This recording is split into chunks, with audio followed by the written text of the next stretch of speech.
Let's take a look at this Jay Franco Star Wars Mandalorian pop-up laundry bin.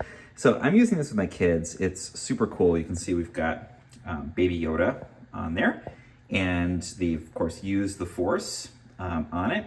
And the implication here, I think, is that your kids can use the Force to throw their dirty laundry into the laundry bin rather than dumping it on the floor, as kids typically do.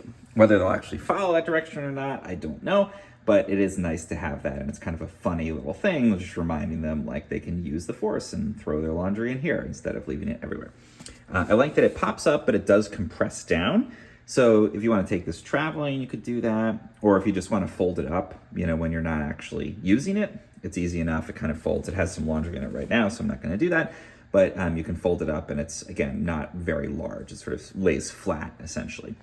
It's got a nice, just kind of plastic material to it, so you can wipe it off really easily, clean it off. And then it does have this mesh side to it, which is nice because it lets air flow through so things don't get musty or anything like that.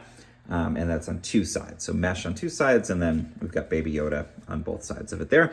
I also like it does have these carrying straps on top, so you can grab it. So like I've got it upstairs, and if I want to take it down to the laundry room, super easy. I can just lift this up, take it down. And I found it does seem to be working, just the fun of having Baby Yoda on there and the funny use the Force thing. You can remind your kids, hey, use the Force, throw your clothes in there. It does seem to actually be motivating them to make use of this.